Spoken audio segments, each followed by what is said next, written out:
영화 바닷마을 다이어리의 촬영지 가마쿠라에 왔습니다.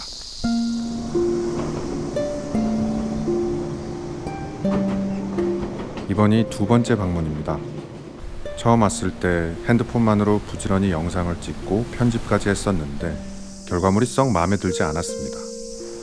누군가는 핸드폰으로 찍어도 빼어난 결과물을 내던데 무척 아쉬웠어요. 이젠 압니다. 소위 장비빨이라고 하는 건 그 위력이 엄청나다는 사실을 말입니다. 해서 이렇게 큰 카메라를 들고 다시 한번 찾고 싶었습니다. 영화 바닷마을 다이어리는 저의 또 다른 인생 영화입니다. 인생이라는 말엔 뭔가 거창한 의미가 들어있어야 할 것 같지만 저는 그저 때가 되면 다시 찾아보게 되고 그렇게 보고 또 봐도 좋은 영화에 인생이라는 낱말을 붙이고 있어요. 저는 고레에다 히로카즈 감독의 다른 영화들도 무척 좋아합니다. 그의 작품들은 탁월한 이야기는 물론이고 은은하고 아름다운 영상미를 선사하는 걸로 유명합니다. 하지만 영화 속 공간을 직접 가보고 싶다는 바람을 가진 건 바닷마을 다이어리가 유일했어요. 아마도 그건 뛰어난 촬영 실력뿐 아니라 가마쿠라라는 도시 자체가 지닌 매력 때문에 그런 게 아닌가 싶습니다. 이번 영상엔 영화 바닷마을 다이어리 그리고 제 가족에 관한 이야기를 담았습니다. 그리고 저는 이번 가마쿠라 여행을 제 가족인 여동생과 함께 했어요. 그럼 천천히 함께 둘러보시죠.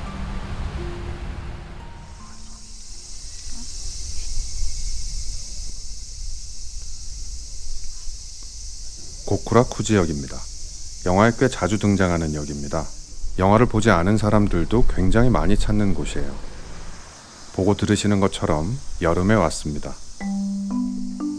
바닷마을 다이어리엔 분명 사계절의 풍경이 모두 나오는데 이상하게 제게는 여름 영화로 각인되어 있습니다. 아마도 가마쿠라의 여름 풍경이 제 취향과 가장 맞닿아 있어 그런 게 아닐까 싶어요. 실제로 처음 이곳에 온 게 늦가을쯤이었는데 가을이나 겨울보다는 여름의 풍경이 훨씬 잘 어울리는 곳인 것 같습니다. 바닷마을 다이어리는 네 자매의 이야기를 담고 있습니다. 이 역에서 둘째가 막내에게 사랑의 위력에 대해 전파하기도 했고 첫째와 엄마 사이에 놓여있던 갈등의 틀이 조금 헐거워지기도 했고 막내가 친구에게 고민을 털어놓기도 했습니다. 각자 해석하기 나름이겠지만 저는 그러한 이유로 이 공간을 아늑하다고 느끼는 게 아닌가 싶습니다. 영화 속에 잠깐 등장하는 장소들도 모두 매력적으로 느껴져요. 자주 등장하는 장소가 아니면 보통은 기억에 잘 남지 않잖아요. 하지만 아무런 서사 없이 그저 빠르게 지나가는 풍경들도 꼭 한번 가보고 싶다는 생각이 들었습니다. 영화를 많이 봐서 그런 게 아닌가 라고 생각하실 수도 있겠지만 저는 영화를 처음 볼 때도 그랬습니다.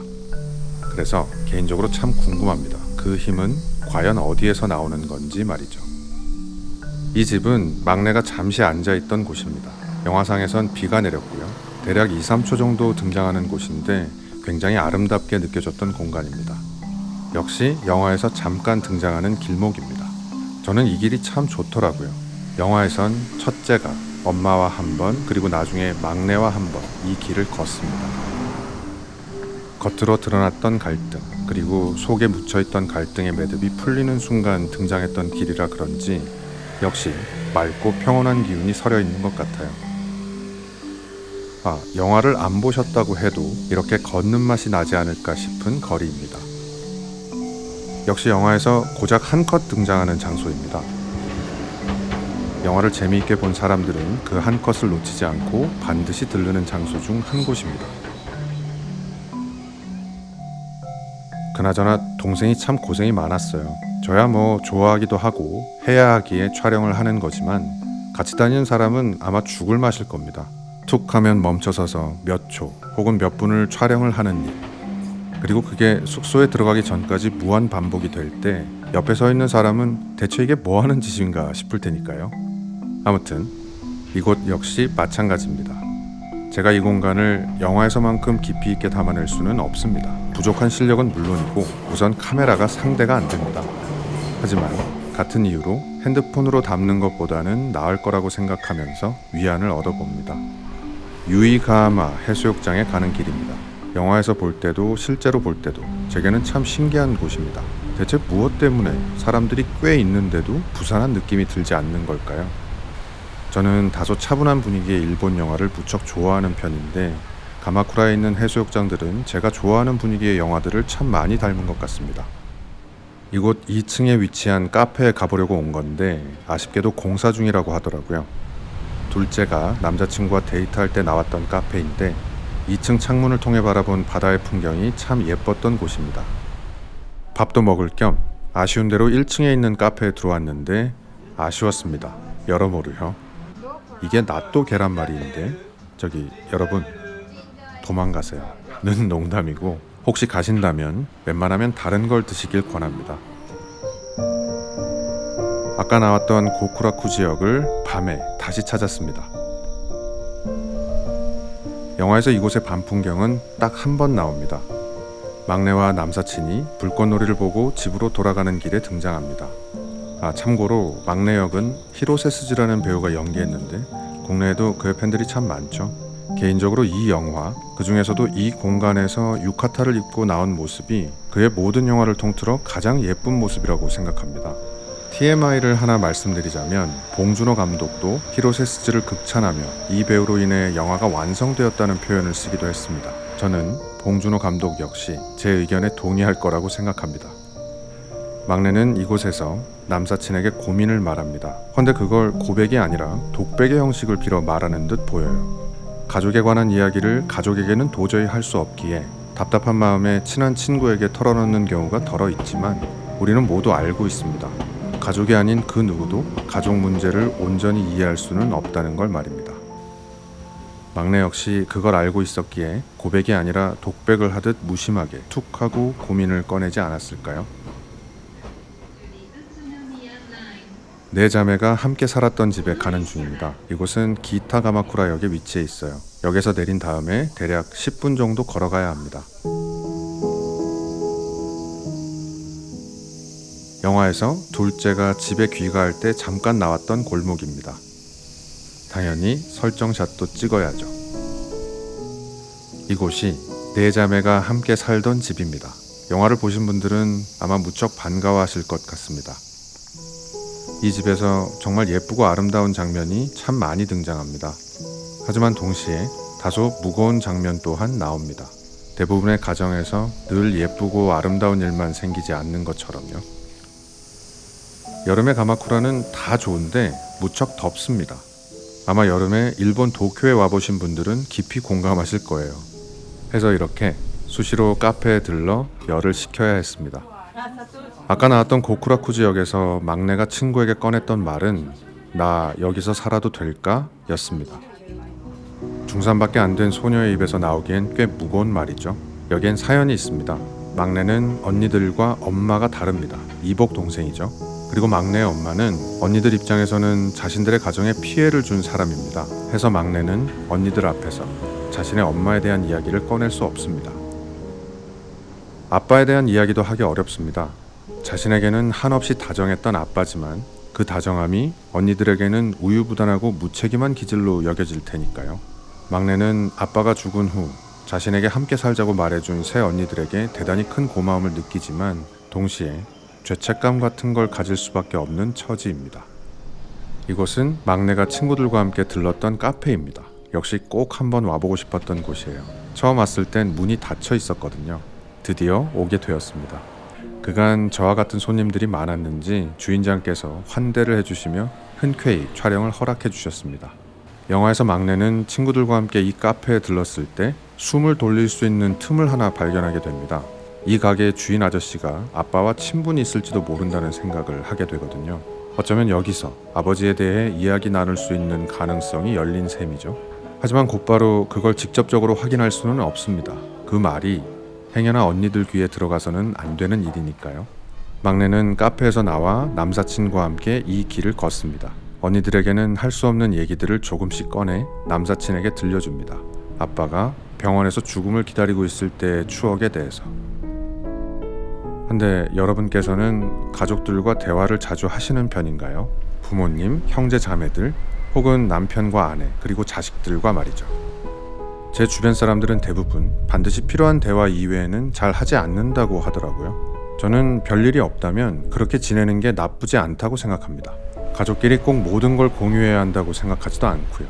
특히 남들에게 알리고 싶지 않은 자신만의 비밀스런 취미나 욕망, 혹은 남세스러운 부분 등을 공유하지 않는 건 가족이라고 해도 예외가 될 수 없다고 생각합니다.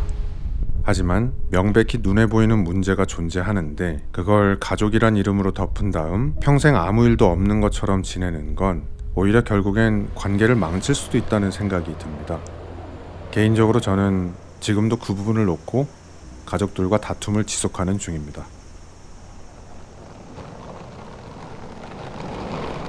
서두에 말씀드렸듯 이번 여행을 친동생과 함께 했습니다.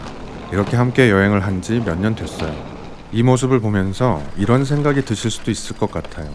아, 저 남매는 어려서부터 서로의 감정들을 자유롭게 표현하면서 알콩달콩 잘 지냈나 보다 라고요. 결론부터 말씀드리면 전혀 아닙니다. 오히려 그와는 정반대였어요.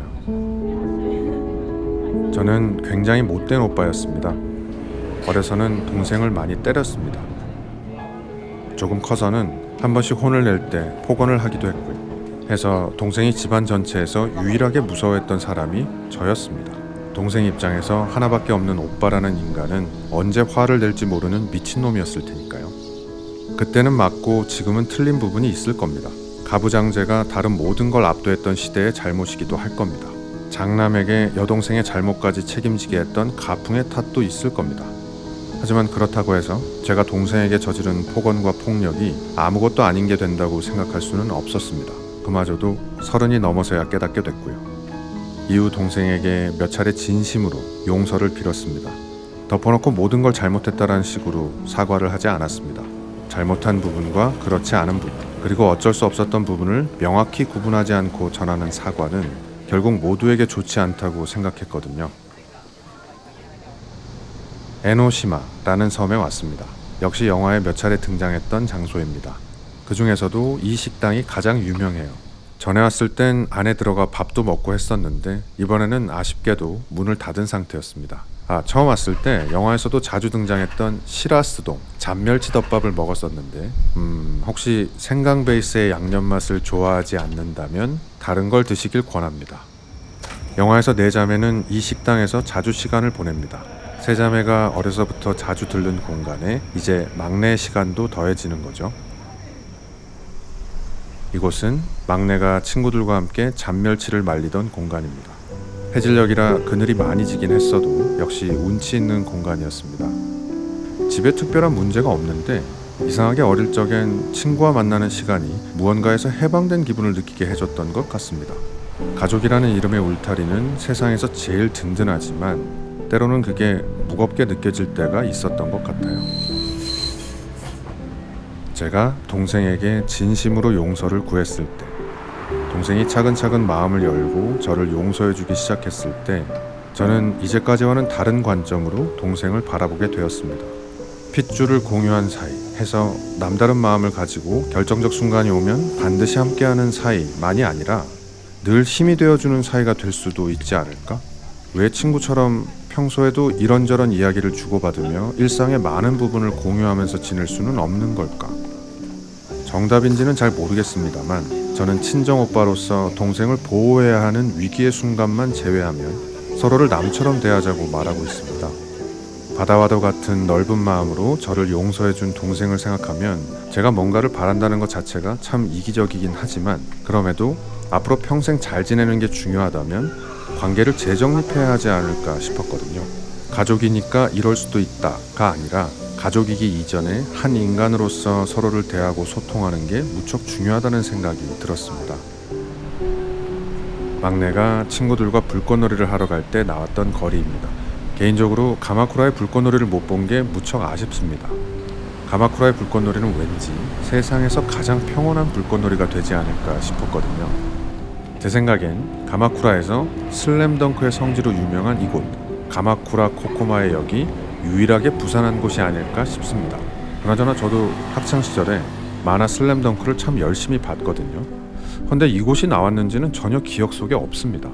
그저 유명한 곳이니 카메라에 담아야겠다 싶어 한번 와본 거예요. 하지만 이번이 마지막이 될 것 같습니다. 이곳은 셋째가 일을 했던 가게입니다. 개인적으로 셋째 역을 맡았던 카오라는 배우를 무척 좋아합니다. 굉장히 매력적인 배우라고 생각하고 있어요. 영화에서 셋째는 낚시를 좋아하는 걸로 나옵니다. 어느 날 어릴 적 집을 나가 자신의 기억 속엔 거의 없는 아빠가 낚시를 좋아했다는 사실을 막내로부터 전해 듣는 장면이 나옵니다. 신기하기도 하고 어쩌면 당연하기도 한 것 같은 순간이죠. 저와 동생은 누가 뭐래도 한 핏줄입니다. 동생은 듣기 싫은 얘기겠지만 서로 많이 닮았거든요. 당연히 부모님과도 많이 닮았고요. 그런데 문제는 두 분의 단점 또한 저희에게서 많이 발견된다는 점입니다. 그럴 때 서로 엄청나게 웃습니다. 우리가 그렇게 싫어하는 모습이 우리에게도 있다는 게 싫기도 하고 또 어쩔 수 없는 부분이기도 해서 말이죠. 동생과 관계를 다시 정립한 후 저희는 대화를 많이 나누고 있습니다. 이제야 비로소 서로를 조금씩 알아가는 중인 것 같아요. 가끔씩은 부모님의 험담을 하기도 합니다. 서로 아버지와 어머니가 같기 때문에 가능한 일이겠죠. 제가 아버지와 어머니가 했던 말과 행동을 전할 때 그걸 정확히 이해할 수 있는 유일한 사람이 바로 동생이니까요. 그리고 제가 아버지와 어머니를 욕해도 그 너머에 있는 이면, 우리 남매를 위해 인내하고 헌신했던 면을 기억할 수 있는 유일한 존재가 역시 동생이니까요. 가마쿠라엔 흐린 날도 있었습니다. 영화에서 첫째가 장을 볼 때 잠깐 등장했던 장소에 가보는 중입니다. 영화에서 첫째는 사실상 동생들의 부모 역할을 했습니다. 동생들을 혼도 내고 또 사랑도 주면서 부모의 자리를 대신했죠. 해서 동생들은 첫째도 욕망을 가진 보통의 인간이라는 사실을 잊곤 합니다. 대부분의 자식들이 그러는 것처럼요. 저도 집에서 첫째라 그런지 영화에서 첫째의 심정에 공감이 가는 경우가 많았습니다. 그런데 영화를 2번, 3번 보게 되면서 점점 부모님을 떠올리게 되더라고요. 나 역시 나의 부모님을 단지 부모로만 봤구나. 그들 역시 한 명의 보통 사람인데 서툴고 힘들고 짜증도 나고 그러면서 힘을 내보고 다시 또 좌절하는 그냥 그런 평범한 사람인데 하는 생각 말이죠. 남이었으면 절대 하지 않았을 말과 행동을 부모님과 서로 주고받는 경우가 덜어 있습니다. 물론 제가 그러는 경우가 훨씬 더 많고요. 가족이니까 그럴 수 있다고 말할 수도 있겠지만 그로 인해 가족 모두가 고통을 나누고 있다면 한 번쯤은 바꿔도 좋지 않을까 싶었습니다. 그런 상황에서 다툼을 피하기 위해 침묵을 택하는 것도 현명한 방법일 수도 있겠지만 저는 조금 안타깝더라고요. 세상에서 제일 가까운 사이인데 가장 먼 곳에 선 채로 남은 인생을 보낸다는 게 말입니다. 물론 어떤 영역에서는 쉽지 않은 일입니다. 예를 들어 당신들의 형제들에게 반기를 들고 있는 저를 마냥 용납할 수는 없을 테니까요. 저 또한 조금씩 양보를 하기도 하고 방법을 제고하기도 하면서 모두에게 조금 더 나은 결과를 이끌어내기 위해 노력하고 있습니다만 이걸 단박에 해결할 수는 없을 겁니다.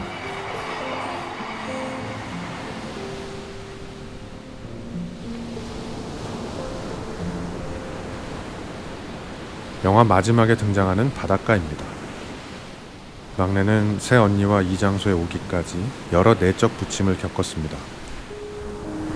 그리고 언니들이 내어주는 품이 서서히 넓어질 때마다 조금씩 언니들 곁으로 한 발짝씩 다가가게 되었습니다. 이제 언니들 앞에서 아빠와 쌓은 추억에 대해 말할 수 있을 테고 그리고 엄마에 대한 애정과 원망 등을 조금씩 털어놓을 수 있을 겁니다. 진정한 가족이란 무엇인지에 대해서 생각이 다를 수 있겠지만 제 경우엔 서로를 인정하고 이해하는 시간을 쌓아가는 게 좋은 가족이 되는 길이 아닐까 싶습니다. 핏줄 위에 서로를 진정으로 알아가는 시간을 쌓아야 되지 않을까 싶은 거죠. 끝내 도저히 서로 맞지 않는 부분은 충분히 존중해주고 삶에 대한 생각과 고민들을 나누며 즐겁게 때로는 진지하게 함께 시간을 보내는 게 좋은 가족의 모습이 아닐까 싶습니다. 일단 제 동생하고는 그렇게 지내볼 참입니다. 오빠와 동생이라는 이름 사이에 당연한 건 아무것도 없는 것 같아요. 이렇게 서로에게 자신의 시간을 내어주는 사소한 부분까지도 말입니다. 그래서 서로에게 고맙다는 말을 자주 건네자고 말하고 있습니다. 물론 여전히 참 쑥스럽지만 저는 표현하지 않는 마음을 되도록 적게 쌓아두려고 노력하는 중이에요. 여러분께서는 어떠신지 모르겠습니다. 시간이 되신다면 여러분의 이야기도 들려주세요. 오늘도 끝까지 함께해 주셔서 진심으로 고맙습니다.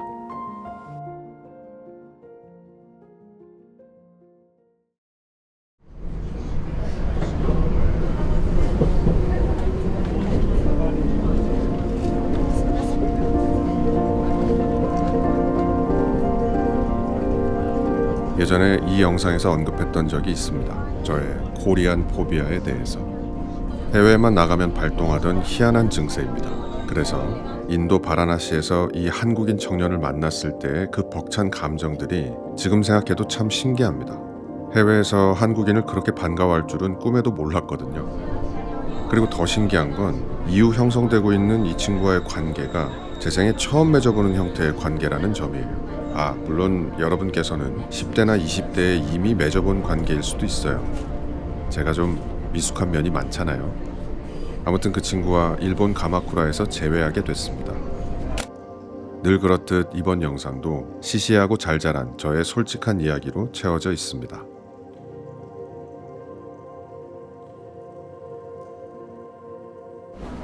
가마쿠라역에서 재회를 기다리고 있는 중입니다. 이 친구는 취미로 6년째 사진을 찍고 있는데 실력이 수준급입니다. 가끔 전시도 할 정도예요. 그리고 여행 경력도 상당합니다. 20대 중반의 나이에 벌써 37개국의 92곳의 도시를 여행했습니다. 제 아무리 강력한 첫 만남이 이루어졌다고 해도 이 친구의 삶에 카메라와 여행이라는 낱말이 새겨져 있지 않았다면 저희의 인연은 인도에서 끊어졌을지도 모른다는 생각이 듭니다. 제가 수다 떠는 걸 무척 좋아하거든요. 그렇기 때문에 제 말을 잘 들어주고 또 그 말을 찰떡같이 이해해 줄 수 있는 사람과의 대화는 제게 언제나 커다란 기쁨을 줍니다. 이야, 관리하기 힘드신 것 같은데 여행 다니면서. 쉽지 않죠. 근데 저도 맨날 그냥 고프로로 했어야 하나. 근데 그게 이제 그런 분들이 계세요. 그러니까 고프로 쓰면 안 돼요 라는 분들은 없지만, 네, 그런 분들은 없었지만 고프로와 같은 액션캠으로만 낼 수 있는 느낌의 영상이 좋을 거라고 말씀하셨던 분들이 계셨습니다. 해서 가볍게 찍어 영상 중간중간에 넣을 목적으로 일본에 오기 전에 소형캠 하나를 장만했는데 지금 시점에서 촬영한 것들을 쭉 보면 망한 것 같습니다. 그저 송구한 마음입니다. 아무튼 카메라를 만지는 친구이다 보니까 큰 카메라를 들고 세계를 여행하는 저의 고충을 잘 이해해 주는 것 같아요. 물론 그걸 알아주지 않는다고 해서 서운함을 느끼거나 그러지는 않겠지만 이렇게 알아주는 사람의 존재는 제 입장에서는 매우 귀할 수밖에 없습니다. 저는 진심과 경험에서 우러나온 말 한마디로 천냥빚을 갚을 수 있다고 믿는 사람이거든요. 에노덴 열차를 타러 왔습니다. 가마쿠라의 명물 중 하나죠. 일단 보시는 것처럼 열차 자체가 예쁘고요. 이렇게 열차 내부에서 바라보는 풍경들도 눈을 호강시켜줍니다. 물론 누군가에게는 이 풍경이 시시해 보일 수도 있을 겁니다. 도파민을 터뜨려주는 풍경은 아니니까요. 직전 영상에서도 소개했던 곳, 고쿠라쿠지역입니다. 많은 분들이 이 역을 찾는 이유도 도파민을 끄집어내기 위해서는 아닌 것 같아요. 오히려 그 반대가 아닐까 싶습니다. 이유를 알 수 없이 진정되지 않는 마음들을 차분하게 만들고 싶은 무의식에 이끌리지 않았을까 생각합니다. 이 친구와의 관계도 그와 비슷한 것 같아요. 저는 이 친구를 만날 때 흥분되거나 신나는 마음이 들지는 않습니다. 적당히 기분이 좋고 적당히 평온한 마음이에요. 모든 감정선들이 매우 느슨하게 이어지는 느낌인 거죠. 그런데 그렇게 느슨하게 연결된 이 친구의 말이 제게 위로를 전해줄 때가 있습니다. 이게 참 희한한 부분이에요. 제 주변에 느슨하게 연결된 관계는 이 친구 외에도 많습니다. 일터에서 만난 모든 사람들이 그렇고요. 한 달의 이상을 건너 알게 된 대부분의 사람들이 그렇습니다. 하지만 저는 그렇게 맺어진 관계들에 제 감정을 섞지 않으려고 노력하는 편입니다. 항상 예의를 갖추고 거기에 가시까지 더해 그들을 대하죠. 솔직히 제게는 정서적으로 별 의미 없는 관계들입니다. 오히려 제발 나의 정서를 방해만 하지 말아줬으면 하는 사람들이죠. 조금 더 쉽게 표현하자면 제발 가식이라도 좀 떠세요. 지랄들 하지 마시고요. 라는 바람을 가지고 있다는 말입니다. 이곳은 한국인에게 유명한 식당입니다.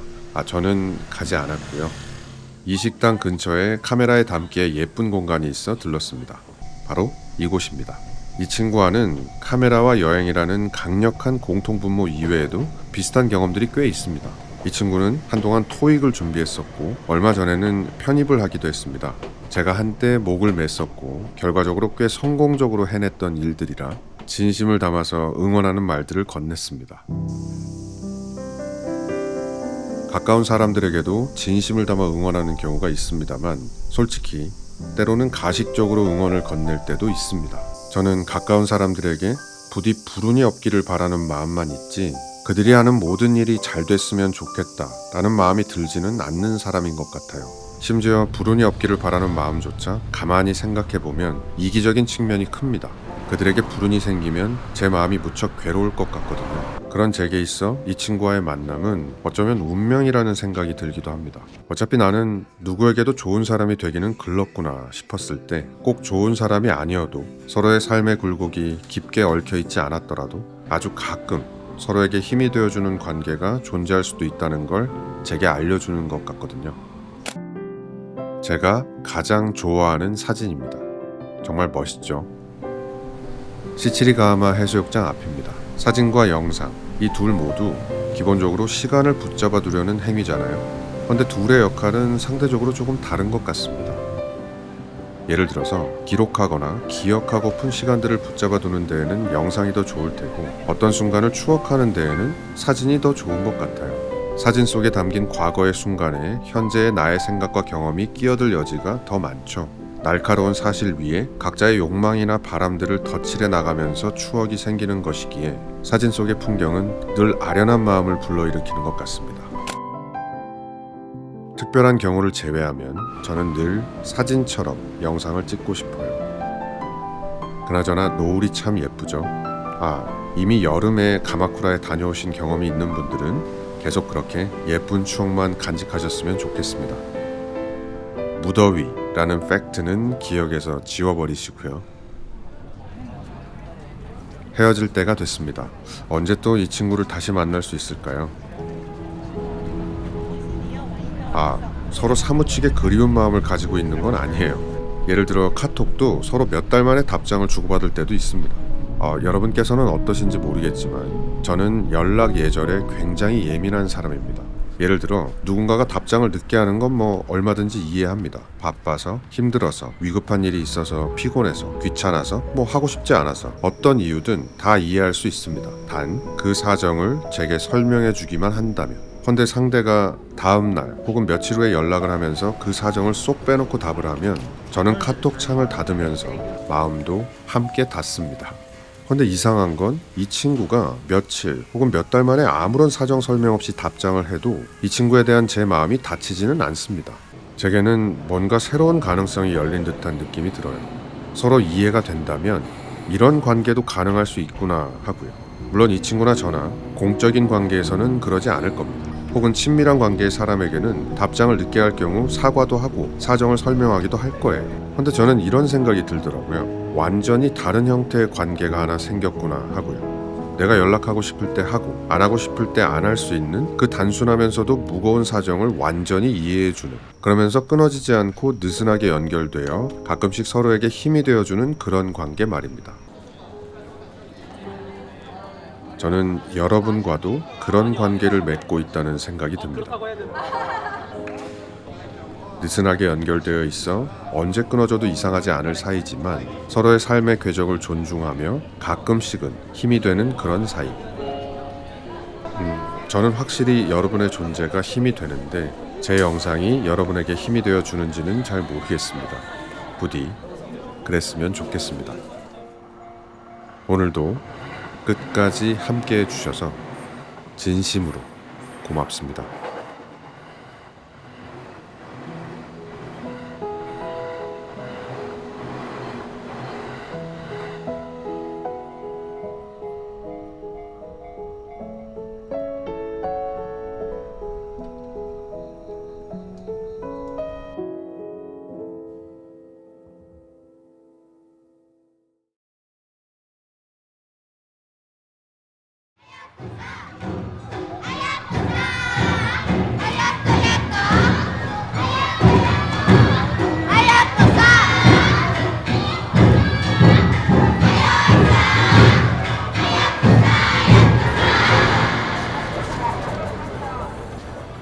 혹시 여러분은 도쿄를 좋아하시나요?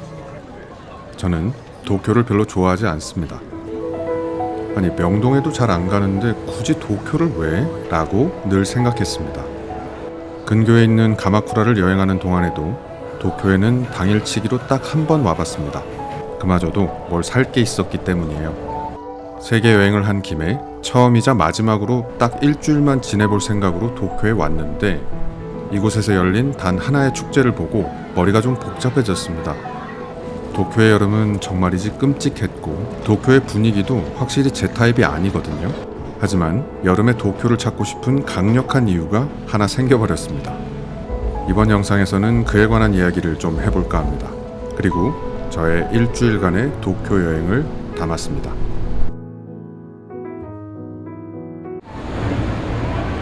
영상에 담기는 참 좋은데 몸을 담기는 싫은 공간들이 있죠. 제게는 이곳 스크램블 교차로가 딱 그런 공간인 것 같아요. 영상으로는 대략 한 10,000번 정도 본 것 같습니다. 그래서 한 번은 꼭 와보고 싶었어요. 어떠신가요? 장소 자체가 굉장히 시네마틱하기는 한 것 같습니다.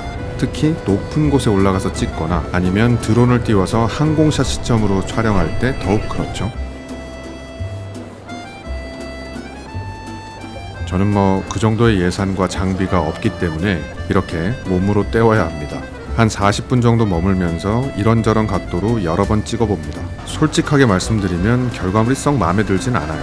이게 촬영을 할 때 어느 정도 느낌이 오거든요. 뭔가 스토리가 없다면 예쁘거나 강렬한 뭔가 압도적인 그런 장면이 필요한데 이날은 이렇게 백날 땅바닥에 서서 찍어봐야 헛방이겠구나 싶었습니다. 여기까지만 보여드릴게요. 온 김에 시부야 시내도 한번 와봤습니다. 역시 대충 여기까지만 보여드려야 될 것 같습니다. 저는 그냥 그랬거든요. 그저 얼른 몇 컷 찍고 빠져야겠다는 생각만 들었습니다. 하지만 이날 수학이 하나 있었습니다. 이맘때쯤 도쿄에서는 엄청나게 많은 축제가 열린다는 걸 알게 됐거든요. 이날 낮에 일부러 한 정거장 떨어진 이곳 하라주쿠역에 내려서 시부야까지 걸어갈 계획이었습니다. 실제로 그렇게 했고요. 그런데 하라주쿠역에 내리자마자 이런 광경을 보게 됐습니다. 여러분께서는 어떻게 보이실지 모르겠지만 공연 자체는 그렇게 빼어나지 않았던 것 같아요. 하지만 덕분에 향후 며칠간 도쿄의 이곳저곳에서 축제가 있다는 걸 알게 됐죠. 히비야 공원에서 흥미로운 축제가 열린다고 해서 나가는 길입니다. 그 전에 역시 영상에서 한 8,000번 정도 봤던 한 공간을 경유했습니다. 바로 아사쿠사에 있는 센소지라는 사찰입니다. 제가 영상에서 가장 많이 봤던 장면이 이곳 나카미세 거리입니다. 제가 아직 영상에 대해 뭔가를 알려드릴 정도는 아닙니다만 저와 같은 아마추어들에게는 영상을 촬영할 때 빛이 참 중요하다는 건 확실히 알게 된 것 같아요. 이렇게 햇볕이 진하게 물든 공간은 그냥 발로 찍어도 어느 정도 괜찮게 나오는 것 같습니다. 그리고 저는 시바견만 보면 절대로 그냥 지나치지 못할 죄송합니다. 전 개인적으로 블랙탄 시바가 가장 좋더라고요. 정말 너무 이쁘시바. 아무튼 대강 이런 풍경입니다. 저는 다시는 방문하지 않을 것 같지만 혹시 나중에라도 가실 분들에게는 이 영상들이 참고가 됐으면 좋겠습니다. 이곳입니다. 사람이 꽤 많죠. 마치 식전 에피타이저처럼 한쪽에서는 이런 공연도 하더라고요. 다들 귀여웠습니다. 이제 본격적으로 시작하는 모양입니다. 이렇게 많은 사람들이 음악에 맞춰 율동을 하면서 원을 그리며 계속 돕니다. 이 음악, 여러분께서는 어떻게 들리시나요? 저한테는 그렇게 신나는 느낌은 아니었어요. 저는 음악 자체보다는 엄청난 인파가 원을 그리며 몸을 움직이는 이 풍경 자체가 흥미롭더라고요. 누군가는 쑥스러워하면서 돌고, 누군가는 동네 마시를 하듯 돌고, 누군가는 엉거주춤하면서 돌고, 와우, 이분처럼 마치 오늘이 인생의 마지막 축제인 것처럼 영혼을 쏟아내며 돌기도 합니다. 보기가 참 좋기는 한데 이런 축제가 한국에도 있었으면 참 좋겠다는 생각까지 들지는 않았습니다. 그건 어지간히 좋지 않으면 들지 않는 생각이잖아요. 제가 왜 이런 얘기를 꺼내는지 아시겠죠? 제게 그런 생각을 안겨다 준 축제가 있었다는 얘기입니다. 바로 고엔지 아와오도리 마쓰리입니다. 마쓰리는 축제를 뜻하는 말이고 아와오도리는 전통춤의 하나를 가리키는 말이라고 합니다. 매년 8월 마지막 주말 딱 이틀간만 열린다고 하고요. 저도 이곳에 오기 며칠 전에 알았습니다. 일단 역에서 밖으로 나올 때부터 뭔가 기분을 좋게 만드는 풍경이 펼쳐집니다. 그렇게 크지 않은 동네에 사람들이 꽤 많이 오가는데도 모두 다 풍경 속에 스며드는 느낌이랄까요? 이게 뭔가 사람에 치이는 느낌이 아닌 거죠. 골목의 분위기가 일단 제 스타일입니다. 낡고 오래됐지만 건물과 가게의 개성이 하나하나 짙은 느낌이랄까요? 제가 일본의 소도시 풍경을 배경으로 하는 일본 영화들을 참 좋아하는 편인데 꼭 그 영화 속에 등장할 법한 동네인 것 같아서 걸으면서 구경하는 재미가 있었던 동네입니다. 한두 블록을 벗어나면 이렇게 고요한 풍경이 펼쳐지기도 하고요. 큰 대로변으로 나왔습니다. 여기 보시면 경찰들이 축제가 진행되는 내내 엄청나게 큰 소리로 뭔가를 계속해서 말합니다. 제가 일본어를 전혀 할 줄 모르거든요. 하지만 당연히 통제에 관한 내용이겠구나 했죠. 때로는 그 소리가 현장의 모든 소리를 압도할 정도로 클 때도 있었어요. 짜증이 날 법도 하지만 2022년 이후를 사는 한국인들은 모두 이해할 수 있을 겁니다. 이렇게 사람이 많은 상황에서 경찰들이 저렇게 통제하지 않으면 금세 사고가 터질 수도 있을 테니까요. 그나저나 축제에 참여하는 사람들의 의상만 봐도 뭔가 경쾌한 느낌이 들지 않나요? 더구나 팀을 이루는 구성원들의 연령대가 제게는 무척 흥미롭게 다가왔습니다. 예전에 제가 스페인 영상에서 한번 언급한 적이 있는데 저는 저와 다른 성별과 나이대의 사람들을 카메라에 담는 걸 좋아하는 것 같아요. 그래서 어느 나라에 가든 아이들, 청소년들, 20, 30대의 여성들, 60대 이상의 어르신들에게 주로 시선이 가는 편입니다. 그래서 그 모든 연령대가 한 팀이 되어 축제에 참여하는 모습 그 자체가 저를 참 신나게 만들어줬던 것 같습니다. 조금 더 가까운 곳에서 보고 싶은 마음이 굴뚝 같더라고요. 지금 저 모습을 가까이서 보면 얼마나 신이 날까 싶었습니다. 축제에 오기 전까지는 전혀 몰랐습니다. 엄청 일찍 왔어야 했다는 걸 말이죠. 축제에 참여하는 인원만 10,000명이 넘고 축제가 열리는 딱 이틀간 방문하는 관광객의 숫자가 100만 명이 넘는다고 하니까 당연히 일찍 오지 않으면 좋은 자리를 차지하는 건 불가능하겠죠. 지금 보시는 이 아케이드의 중간중간에 있는 샛길로 침투해야겠다 그렇게 마음을 먹고 이동을 해봅니다. 축제팀들이 여러 군데의 골목에서도 하는 모양입니다. 여기도 참 사람이 많죠. 당연한 얘기지만 이곳도 좋은 자리에서 보는 건 참 힘드네요. 이렇게 또 다른 분위기가 흐르는 골목도 있습니다. 분위기에 취해서 그런지 상인들이 호객을 하는 그 목소리들이 뭔가 또 다른 음악처럼 들립니다. 그나저나 맥주나 하이볼 그런 술이 담긴 플라스틱 컵을 들고 다니는 사람들이 참 많았는데요. 술을 전혀 하지 않는 제게는 참 부러운 순간이에요. 분명 저보다는 한꺼풀 더 좋은 기분을 누리고 있겠죠.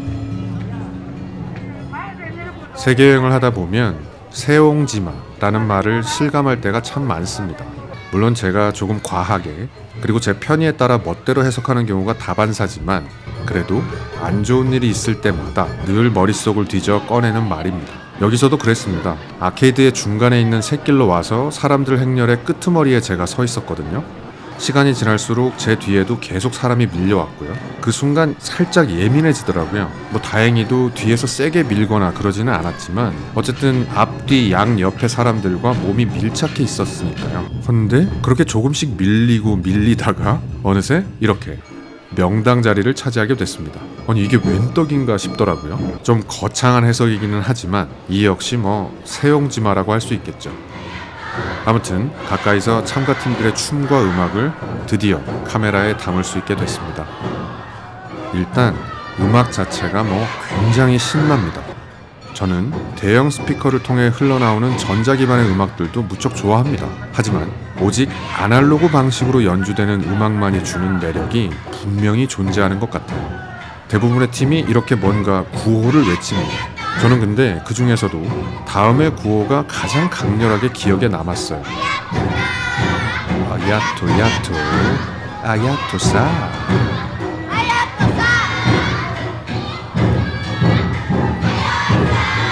이걸 정말 계속합니다. 계속하는데도 할 때마다 신이 났어요. 저는 이 축제가 끝나고 일본의 다른 도시들을 여행하면서도 계속 그 구호들이 제 몸속을 맴돌더라고요. 나중에 구글을 검색해보니까 저게 별 의미가 없는 말이랍니다. 한국으로 치면 지화자, 얼씨구 같은 구호인 것 같아요. 다만 지화자, 얼씨구 같은 구호가 뭔가 발끝에서부터 터져나오는 듯한 폭발력이 있는 표현이라면 이 야토사는 뭔가 약간 소소하고 경쾌한 느낌인 것 같습니다. 자, 오늘 그냥 놀다 죽자! 죽어! 이런 느낌이 아니라 가늘고 긴 경쾌함이 은은하게 지속되는 느낌이랄까요? 음악이 신나다 보니 이렇게 저 멀리서 한 팀이 다가오는 모습을 볼 때부터 뭔가 막 심장이 간질간질합니다. 어린아이들이 이렇게 비장한 모습으로 행진을 하는데 이걸 보면서 안 신나는 거 가능한가요? 그리고 이렇게 여성들이 예쁘게 치장을 하고 사뿐사뿐 걸으면서 그 일본 여성 특유의 하이톤으로 아야토사 아야토야 제가 하이톤을 내면 좀 역겹습니다. 양해를 좀 부탁드리고요. 아무래도 저 같은 이성애자인 남성 입장에서는 도파민이 터질 수밖에 없는 광경인 것 같습니다. 그리고 이렇게 어르신들이 행진하는 모습을 보면 괜히 미소를 머금게 되더라고요. 마음 같아서는 한 분씩 다 안아드리고 싶은 마음이었어요. 그냥 막 무작정 응원하고 싶은 그런 마음이랄까요? 양해 말씀을 하나 더 드리자면 제가 쓰는 마이크는 그리 좋은 성능이 아닌데다가 제가 또 실력이 부족한 탓에 여러분이 영상으로 들으시기에는 별로 좋은 소리가 아닐 겁니다. 하지만 실제 현장에서 들을 때는 무척 흥이 나는 데시벨입니다. 막 시끄러워서 귀를 막고 싶다거나 하는 데시벨이 아니라는 얘기죠. 부디 너른 양해를 부탁드리겠습니다. 이 팀은 제가 이날 봤던 팀 중에 가장 퍼포먼스가 좋았던 팀으로 기억합니다. 뭔가 우리의 마당극을 보는 것처럼 어떤 이야기를 표현하는 듯한 구성을 한 것 같았어요. 잠시 한번 감상해 보시죠.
굉장히 신나지 않나요? 이런 팀들이 100개가 넘는다고 합니다. 보통 2달 내지 3달, 많게는 1년 내내 조금씩 시간을 내어 준비하는 팀들도 있다고 해요. 이런 팀들을 가리키는 표현이 일본어로 렌이라고 한답니다. 이 렌이라는 말이 공동체를 뜻하기도 한데요. 마을 단위 혹은 회사 단위로 자발적으로 팀을 꾸려서 축제 준비뿐 아니라 공동체 내에서 할 수 있는 다양한 활동을 하기도 한답니다. 분명히 일본도 한국과 마찬가지로 공동체가 서서히 박살나고 있다고 들었거든요. 그래서 좀 의외였던 것 같습니다. 괜히 부러운 마음이 들기도 했고요. 우리 한국에게도 사물놀이 혹은 마당극이라는 흥이라는 면에서는 결코 뒤지지 않는 소중한 자원이 있는데 그게 점점 사라지고 있다는 게 문득 안타까워졌습니다. 비슷한 상황에서 왜 일본에는 참여형 축제가 이렇게나 활성화되어 있나 싶었던 거죠. 참여하기 수월한 걸로 치면 사물놀이나 마당극이 훨씬 더 압도적일 텐데 말이죠. 물론 그러한 한국인의 흥 덕분에 어느 가수의 콘서트장이나 시위 집회 현장에서 전 세계가 감탄에 맞지 않는 떼창이나 단체 율동을 선보이기도 하죠. 저는 그래서 더 아쉬운 마음이 드는 것 같습니다. 우리가 하면 훨씬 더 잘할 것 같다는 확신이 들어서요. 물론 욕심일 수도 있습니다. 한국에도 이미 100만 명 이상이 참여하는 축제들이 몇 개 있으니까요. 다만 그게 지자체나 기업이 준비해 선보이는 형식이다 보니까 그보다는 작은 단위의 공동체가 끼어들 여지는 별로 없잖아요. 개인적으로 그 때문에 아쉬운 마음이 이렇게 큰 게 아닌가 싶었습니다. 우리도 각 마을이나 회사에서 일주일에 한 번 혹은 한 달에 두어 번 정도 함께 모여 연습도 하고 교류도 하면서 느슨한 연대를 이어갈 수 있지 않을까? 1년에 딱 이틀 동안 그 모든 팀들이 한자리에 모여서 거리 곳곳을 행진하며 사물놀이나 마당극을 진행한다면 얼마나 신날까? 그런 생각이 들었던 하루였습니다. 실력은 중요하지 않은 것 같아요. 자발적으로 함께 모여 뭔가를 신나게 한다는 게 중요한 것 같습니다. 왠지 일본이 공동체가 더 서서히 무너질 것 같다는 생각이 들기도 했던 하루였습니다. 제발 제 괜한 걱정이길 바라봅니다. 일본한테 지면 배가 많이 아픈데 말입니다. 아무튼 제가 여러분에게 뭔가를 추천하는 경우는 거의 없는데 이 고엔지 아와 오도리는 한번 가보시면 좋을 것 같아요. 제 생각에 일본 여름의 그 끔찍한 무더위를 감당할 만한 가치가 있는 유일한 축제가 아닐까 싶거든요. 오늘도 끝까지 함께 해주셔서 진심으로 고맙습니다. 아야토사 아야토야토 아야토 끝까지 죄송합니다.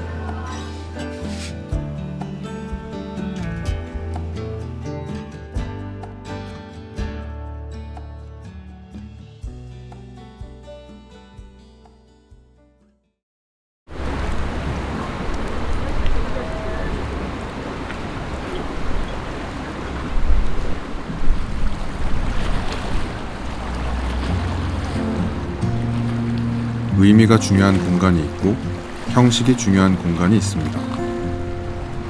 많은 사람들이 인증사진을 찍는 것도 크게는 그 두 가지 때문일 겁니다. 예쁘지는 않지만 자신에게 의미가 있는 장소이거나 의미는 없지만 예쁜 장소이거나 우선 의미가 아닌 형식, 그러니까 오직 미적 쾌감을 쫓아 방문한 곳이 있습니다. 일본 어디를 가나 토리라는 이름의 이 구조물을 흔히 볼 수 있습니다.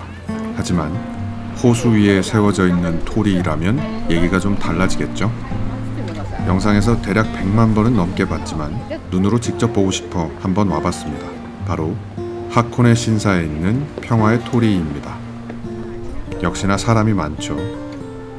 저는 지난 10년간 공항에서 입출국을 위해 줄 서는 걸 제외하면 어떤 목적을 위해 줄을 서본 기억이 없네요. 연애를 못한 지 10년이 되었다는 말이기도 합니다. 아무튼 이곳이 제가 제일 보고 싶었던 곳은 아닙니다. 이제 오늘의 메인으로 이동해 봅니다. 이곳 평화의 토리에서 버스를 타고 가야 할 만큼 거리가 꽤 됩니다. 버스에 내려서도 이렇게 대략 25분 정도 걸어가야 되고요. 이 길에 아무도 없습니다. 덕분에 한번 까불어 봅니다. 도착했습니다. 평소 영상에 관심이 있는 분이라면 한 번쯤은 보셨을 겁니다. 그렇지 않더라도 카메라를 꺼낼 수밖에 없는 풍경인 것 같아요. 핸드폰을 꺼내 인증사진을 찍는 것도, 저처럼 제법 무거운 카메라를 들고 와서 사진이나 영상을 찍는 것도 대부분은 다른 이들과 공유하고자 하는 마음에서 비롯된 행동일 겁니다. 공유하고자 하는 마음이 없다면 이분처럼 자신이 할 일을 한 후 핸드폰을 꺼내지 않은 채 돌아가겠죠? 근데 이렇게나 공유하는 걸 갈망하는 저라는 사람이 왜 오랫동안 다음과 같은 생각을 했을까요? 세계여행을 떠나기 전 한창 일을 할 때 제가 수시로 한숨을 섞어 내뱉은 말이 있습니다. 진짜 인간이 지겹다.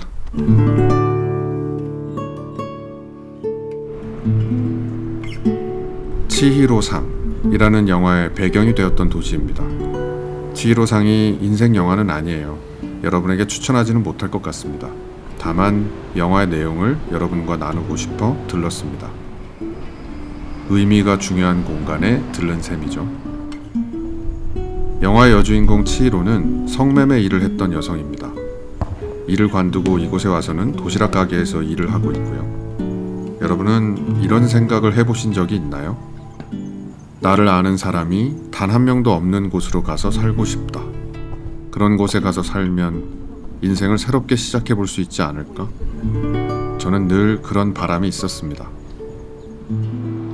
치히로는 가게에서 면접을 볼 때부터 자신의 과거를 숨기지 않습니다. 맘만 먹으면 충분히 숨길 수 있음에도 말입니다. 관계를 맺을 때 하는 거짓말은 역설을 낳습니다. 누군가와 가까워지는 데 있어 하는 거짓말은 매우 효과적입니다. 거짓말을 능숙하게 한다면요. 헌데 거짓말들을 엮어 만든 나라는 사람은 결국 누구와도 가까워질 수 없어요. 상대방이 제 아무리 우리는 가까운 사이라는 의미를 담은 말과 행동을 해도 그건 어차피 진짜 제가 아니니까요. 사람들이 자신을 속이기도 하는 건 그 때문일지도 모른다는 생각이 듭니다. 누구나, 아니 대부분의 사람들은 진짜로 이해받기를 원하니까요. 영화 치히로 상에는 이런 대사가 나옵니다. 상대방이 누군지 모르면 마음이 불편하지 않나요? 마을의 한 여고생이 자신에 대해 아무것도 묻지 않고 곁을 내어주는 치히로에게 묻는 말입니다. 치히로는 그런 이름들을 애초에 믿어본 적이 없다고 답합니다. 나이, 학력, 직업, 사는 지역. 이 이름들은 누군가의 기술적 능력과 사회적 성향을 대략적으로 파악하는 데 있어 꽤 유용한 정보입니다. 치히로가 믿지 않는다고 하는 건 아마도 관계를 맺을 때 그런 이름들을 고려하지는 않는다는 의미인 거겠죠. 그렇기에 치히로는 자신의 과거에 대해 숨길 필요가 없을 겁니다. 그걸 자랑할 필요도 없고요. 그저 누가 물어보면 담담하게 답할 뿐입니다. 또한 상대방에게 붙어있는 여러 이름들에 대해 물을 필요도 없겠죠. 치히로는 그런 이름들도 그 사람의 일부이기는 하지만 그 사람에 대해 다 알려주는 게 아니라고 믿는 거겠죠. 그런데 참 그렇게 생각하는 게 여간해서 쉬운 일이 아닌 것 같습니다. 저는 늘 그런 이름들을 가지고 한 사람에 대한 판단을 쉽게 내리는 경우가 많았거든요. 한 예로 어느 작가의 글에 탐복을 하고 나면 꼭 검색창에다가 그 작가의 이름을 입력해 봅니다. 출신 대학이 어디인지 궁금했거든요. 서울대를 나왔구나 하면 저는 좌절했고, 지방대를 나왔구나 하면 저는 용기를 얻곤 했습니다. 서울대를 나왔구나, 역시 괜히 글을 잘 쓰는 게 아니었네 라고 생각했고, 지방대를 나왔구나, 생각보다 깊이는 많이 없겠네 라고 생각하곤 했습니다. 이제는 학교 이름을 가지고 누군가를 판단하지는 않게 되었습니다. 하지만 여전히 그 밖에 다른 이름들을 사람에게서 완전히 지우지는 못했습니다. 화창한 날씨가 내내 이어졌던 영화 속 풍경과는 다르게 제가 온 날은 보시다시피 흐린 날이었습니다. 저는 그래도 좋았습니다. 일본의 소도시가 어느덧 힐링의 상징으로 소비되기 시작하면서 자연스레 저도 관심을 가지게 되었습니다. 지금 이 동네와 같은 일본의 소도시에 살면 슴슴하고 평온한 일상을 지낼 수 있지 않을까 하면서요. 헌데 치히로와 같은 마음을 가지고 있지 않다면 결국엔 어디에서든 별로 만족스럽지 않은 삶을 살게 될 것 같다는 생각을 하게 됐습니다. 다시 형식, 아름다운 공간을 찾아가는 중입니다. 예쁘죠? 예쁘기보다는 뭔가 영화에 나올 것만 같은 운치가 있다고 해야 할까요?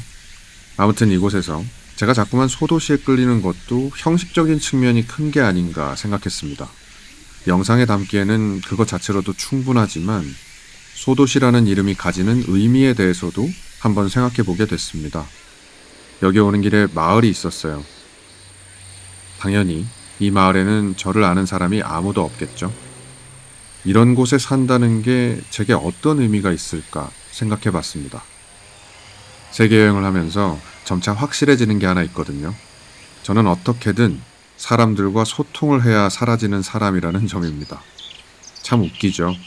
관계가 지겨워 떠났으면서도 여전히 관계를 그리워한다는 게 말이죠. 그러니까 어디서든 관계를 맺기는 해야 할 텐데 이전과는 조금 다른 의미가 들어있으면 좋겠다는 생각을 했습니다. There was wine on the floor. 저는 치히로의 태도에서 힌트를 조금 얻었습니다.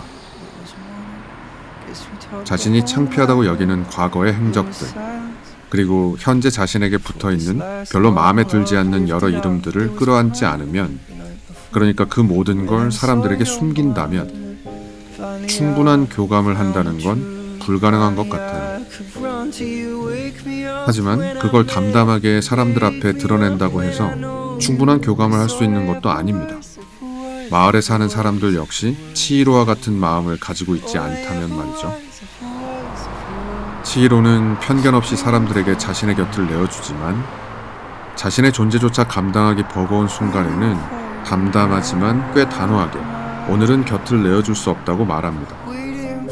그렇게 말할 수 있는 치히로의 마음도, 그런 마음을 받아들이는 주변 사람들의 마음도 어느 하나 가지기 쉬운 게 없어요.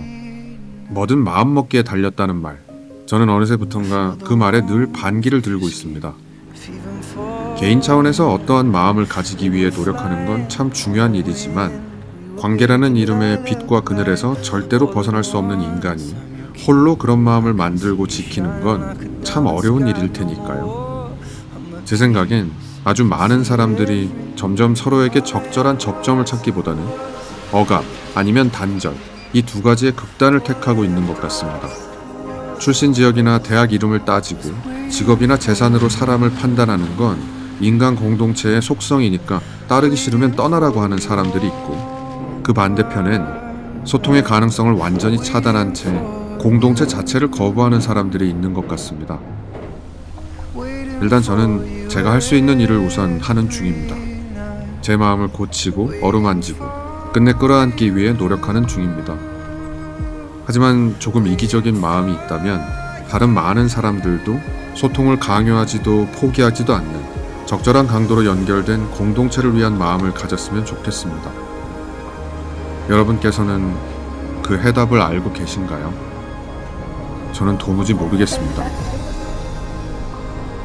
오늘도 끝까지 함께 해주셔서 진심으로 고맙습니다. 함께 답을 찾아봤으면 좋겠습니다.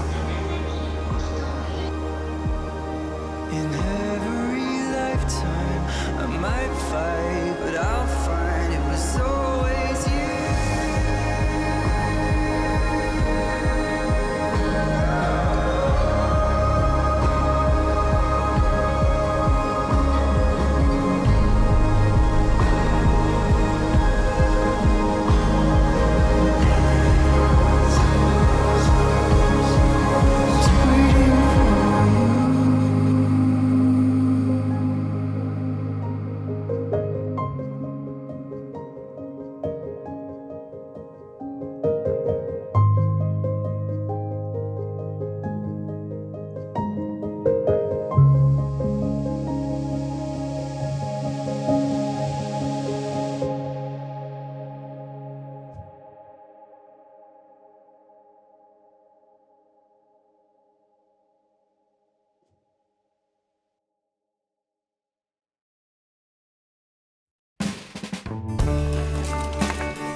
일본의 간사이 지역에 왔습니다.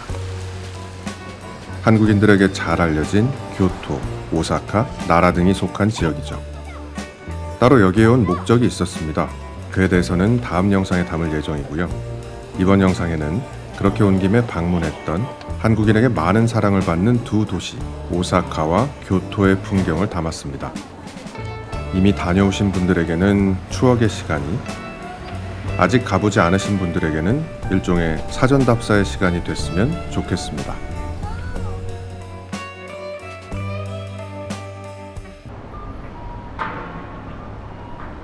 오사카에서 가장 유명한 장소에 가는 중입니다. 볕이 참 예쁜 날이었어요. 사실 이 간판 한번 보러 왔습니다. 글리코 사인. 오사카 사람들은 어찌 생각할지 모르겠지만 외국인들에게는 오사카의 상징과도 같은 광고판인 것 같습니다. 다들 알고 계시겠지만 오사카에 방문했는데 이 사인 앞에서 사진을 찍지 않으면 출국이 금지돼요. 죄송합니다. 뭐 그만큼 거의 모든 관광객들이 이곳을 지나치지 않는다는 얘기입니다. 주변 풍경도 한번 보시죠. 확실히 한국에서는 보기 힘든 풍경이죠. 그렇다고 완전히 생경한 건 또 아닙니다. 그리고 도톤보리에서는 한국어가 정말 많이 들립니다. 조금 과장해서 말하자면 한국인 반, 일본인 반이라고 봐도 좋을 것 같습니다. 아 참, 중국인을 빠뜨렸네요. 이거 큰일 날 뻔했습니다. 수정하자면 한국인, 중국인, 일본인의 비율이 334 정도로 보면 될 것 같습니다. 244일까요? 아무튼 한국인 관광객이 중국인과 일본인 틈에서 이 정도의 비율로 존재하는 관광지는 그리 흔하지 않습니다. 그나저나 네가 그걸 어떻게 알아? 라고 생각하실 분들도 있을 줄로 압니다. 하지만 여러분 아시잖아요. 딱 보면 90% 정도는 구분이 됩니다. 물론 그게 각국 사람들에 관한 스테레오타입에 기반한 구분이라 완벽할 수는 없겠지만 말이죠. 신세카이라는 곳에 가는 중입니다. 걸어갔고요. 중간에 이곳 덴덴타운, 일명 오타쿠 거리를 지나갔습니다. 글리코 사인 못지않게 영상에서 정말 많이 봤던 곳 신세카이 거리입니다. 지금 보이는 치텐카쿠 타워도 타워지만 저는 이곳 상점들의 간판이 궁금했어요. 뭔가 굉장히 레트로하면서도 동시에 미래적인 느낌이랄까요? 아무튼 실제로는 이렇게 생겼구나 했습니다. 역시 인증사진이 빠질 수 없겠죠? 하나, 둘, 셋. 부디 인생사진을 건졌기를 바랍니다. 저는 사람이 북적이고 상업시설이 즐비한 관광지를 별로 좋아하지 않는 편이에요. 아마 세계여행을 하지 않았다면 오사카에 오는 일은 없었을 겁니다. 이곳은 오사카에서 제가 지냈던 숙소 주변인데요. 저는 이런 공간들을 더 좋아합니다. 잔잔하고 슴슴한 골목길이 제 기운과 더 맞는 것 같아요. 헌데 또 사람도 북적이고 상업시설도 즐비하지만 나름 괜찮다고 느꼈던 관광지도 있습니다. 바로 교토입니다.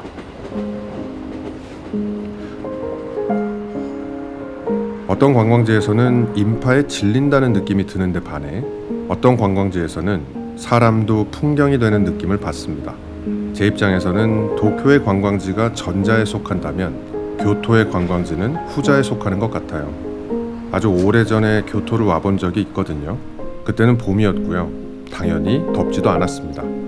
그리고 그때는 촬영도 하지 않았고요. 해서 세계여행을 시작할 때부터 언젠가는 가마쿠라 그리고 이곳 교토의 풍경을 카메라에 담아야겠다고 생각했습니다.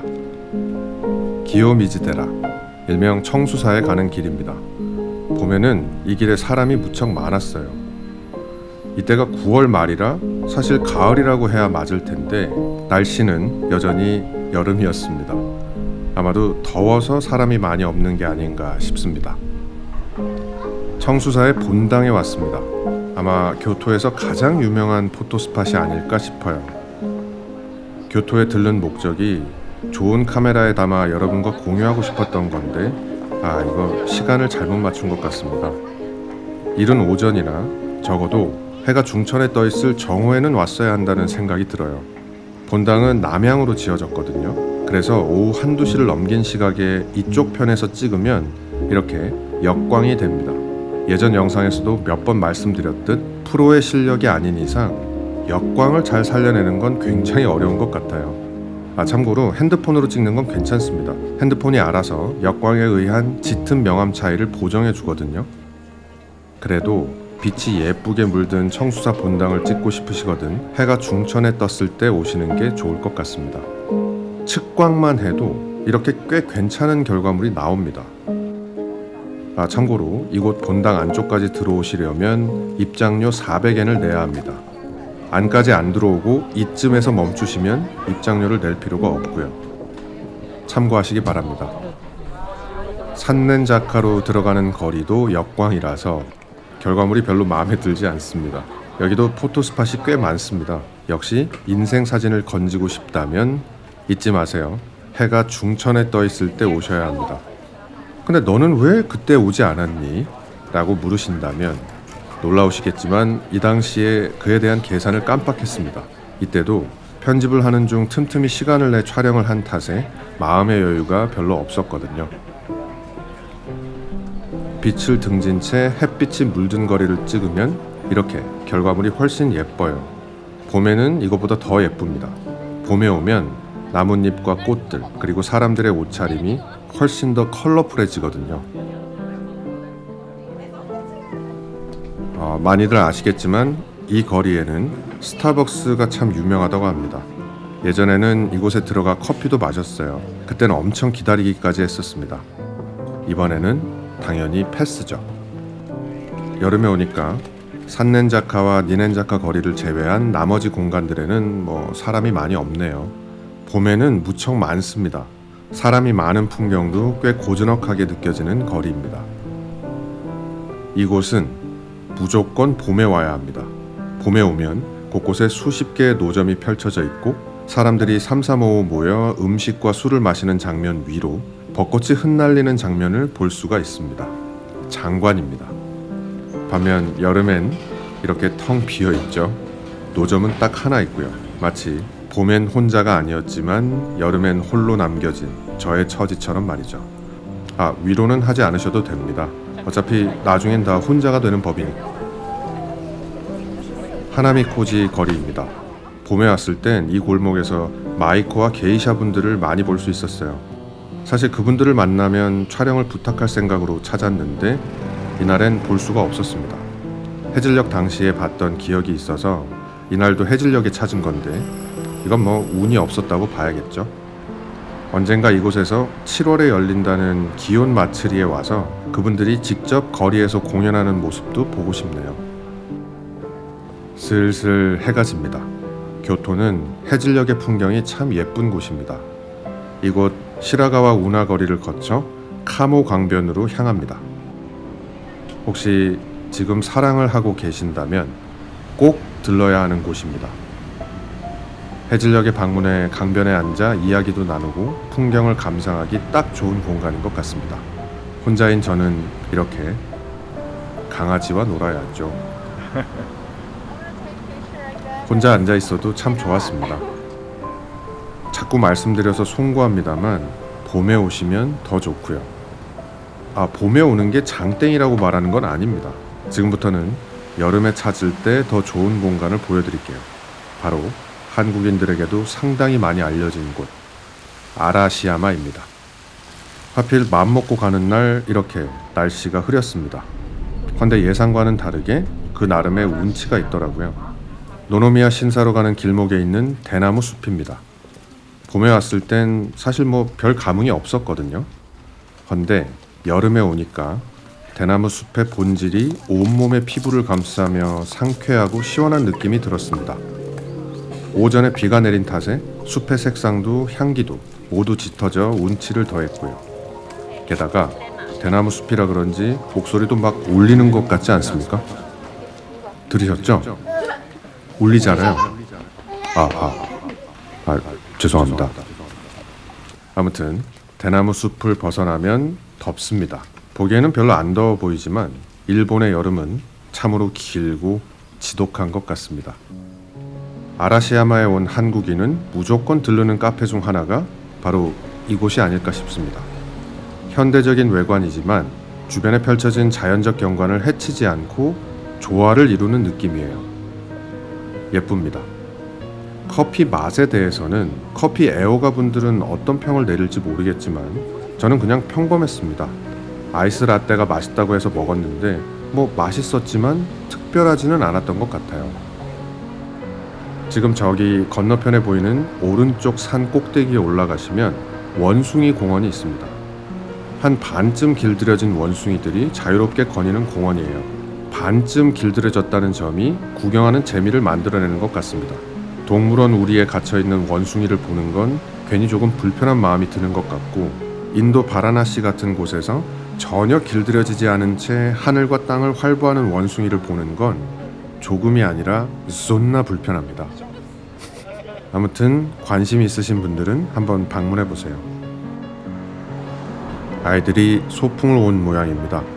아이들도 이런 자연 친화적인 관광지를 좋아할까? 라고 생각하다가 문득 저 나이 때 아이들한테 장소가 뭐가 중요한가 싶었습니다. 마음 맞는 친구들과 함께 있는 것만으로도 충분한 나이잖아요. 나이를 먹을수록 시시한 게 많아져서 소소한 기쁨이라도 맛보려면 필요한 게 많아지는 것 같습니다. 돌이킬 수 없는 걸까요? 아니면 노력하면 저 때의 마음으로 돌아갈 수도 있는 걸까요? 교토는 화창한 날씨의 봄날에 방문해도 좋지만 흐린 날씨의 여름에도 그 나름의 매력이 있었습니다. 이게 참 희한한 느낌인 것 같습니다. 사람 많은 관광지를 별로 좋아하지 않는 저 같은 사람에게도 뭔가 잔잔하고 고즈넉한 느낌을 전해주거든요. 여러분께서는 어떻게 보셨는지 모르겠습니다. 아참, 그나저나 교토시가 2026년까지 관광세를 최대 10배까지 올릴 수 있게 한다던데 이게 어떤 결과로 이어질지 잘 모르겠습니다. 저는 이 당시 교토에서 6박을 하면서 관광세로 1,200엔을 냈거든요. 당시 환율로 10,000원 정도였어요. 처음 왔을 때는 돈 생각을 하지 않고 여행을 할 때라 얼마를 냈는지는 정확히 기억나지 않지만 아마 비슷한 금액을 냈겠죠. 헌데 만약에 앞으로 관광세로 10만원 정도를 내야 한다면 저는 다시 찾지는 않을 것 같습니다. 혹시 저와 비슷한 마음을 가지고 계시다면 늦기 전에 얼른 교토에 다녀오시기를 바랍니다. 오늘도 끝까지 함께 해주셔서 진심으로 고맙습니다.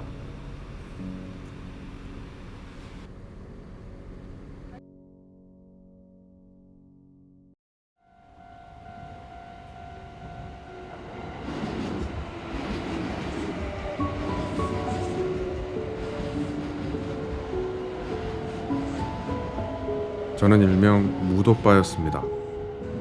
무한도전을 기준으로 날짜를 세를 정도였어요. 예를 들어서 당시 월요일이 되면 무한도전 방영이 5일 남았구나 라는 식으로 생각했었습니다. 무한도전 덕에 우토로 마을을 알게 됐어요. 방영 당시에 언젠가 한번 직접 가보면 좋겠다 라고 생각했지만 일본 여행을 올 때마다 제가 좋아하는 영화 속 공간을 가는데 여념이 없었습니다. 무한도전 방영 10년 후 마침내 영상에 담게 되었습니다. 우토로 마을은 2차 세계대전 당시 일본에 의해 강제징용되었던 조선인 노동자들이 일본의 패전 이후 정착해 살게 된 마을입니다. 그리고 마을엔 더 이상 사람이 살지 않습니다. 지금은 이렇게 빈 집만 덩그러니 남았습니다. 무한도전에서 당시 유재석 씨가 이곳에 살던 어르신과 헤어질 때 전했던 마지막 인사말이 꽤 오랫동안 머릿속을 맴돌았던 기억이 있습니다. 죄송합니다. 저희가 너무 늦었습니다. 유재석 씨는 그 말을 전하며 꾹꾹 참았던 울음이 터져버렸어요. 그 장면을 보면서 저도 참 많이 울었던 기억이 있습니다.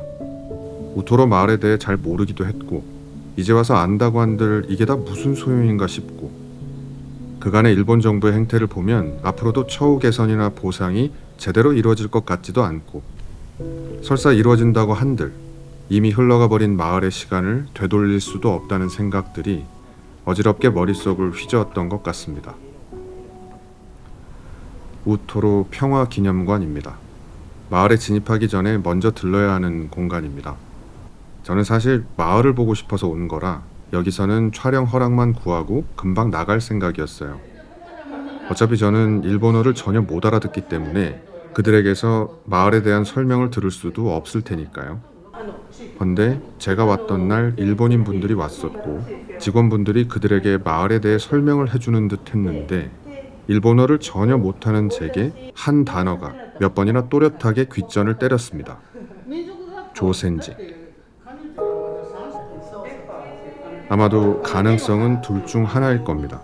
조센징이라는 단어가 차별과 혐오를 담은 표현임을 밝히면서 자신들의 흑역사를 전하는 중에 그 단어를 썼거나 아니면 그 단어가 무슨 의미이고 어떤 맥락에서 사용되었는지를 전혀 모르고 썼거나 아마도 전자겠죠. 우토로 평화기념관에 일하는 직원이 그 단어가 어떤 의미인지 몰랐을 거라고 생각하지는 않습니다. 하지만 이후 마을을 돌아보면서 어떤 일본인은 그리고 더 나아가 우리 한국인들도 별다른 나쁜 의도 없이 그 멸칭을 사용하는 경우도 있겠다는 생각이 들었습니다. 하지만 악한 의도가 없다고 해서, 심지어 선한 의도로 했다고 해서 결과에 대한 책임에서 완전히 자유로운 건 아니라고 생각해요.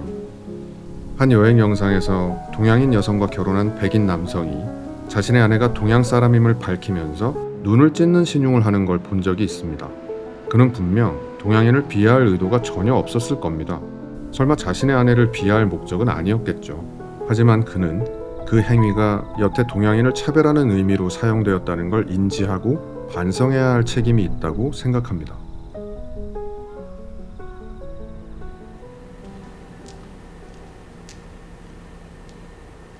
반면 애초부터 악한 의도라면 그에 따른 결과가 좋든 나쁘든 무조건 비난받아 마땅한 거겠죠. 혹시 귀무덤이라고 들어보셨나요? 임진왜란 당시에 일본군이 조선인을 학살한 후 귀와 코를 베어 가져가 봉안한 곳입니다. 도요토미 히데요시가 자신의 세를 과시하기 위해 이 무덤을 만들었다고 해요. 게다가 이 귀무덤 옆에는 도요토미 히데요시를 기리는 도요쿠니 신사가 있습니다. 명백하게 악랄한 의도로 지어진 무덤이죠. 악한 의도가 때로는 부분적으로 좋은 결과를 가져다 주기도 합니다. 인생의 아이러니죠. 비록 야만적인 목적으로 세워진 무덤이지만 이 무덤은 일부 일본인들과 많은 한국인들에게 역사적 교훈을 전해주기도 할 테니까요. 하지만 그렇다고 해서 도요토미 히데요시에게 고맙다고 말하는 건 말 그대로 미친 소리일 겁니다. 그 논리를 가지고 일제 식민 지배를 정당화하고 찬양하는 사람들이 있습니다. 일본에도 있고 한국에도 있죠.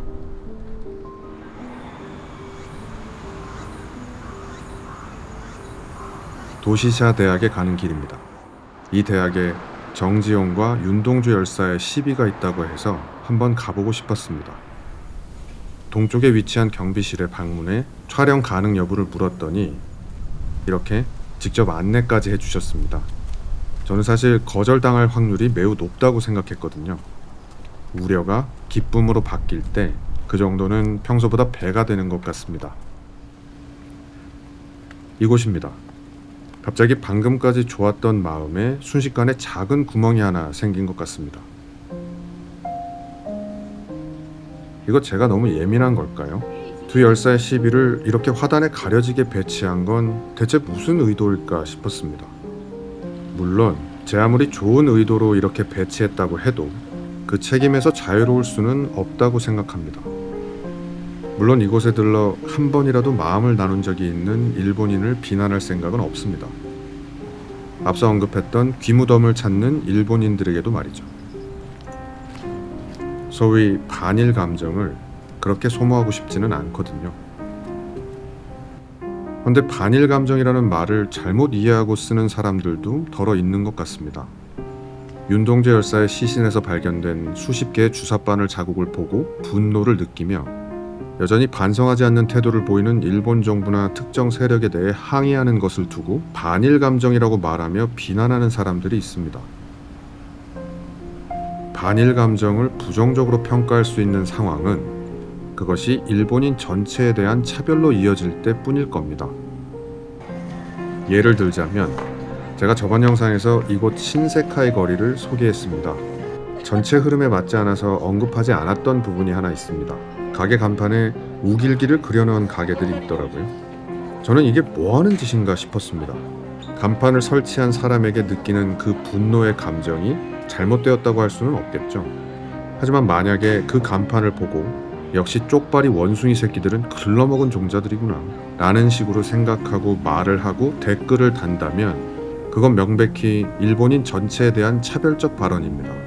그렇게 되면 일제시대에 조선인을 조센징이라고 부르며 차별했던 인간들과 다를 바가 전혀 없게 되는 거죠.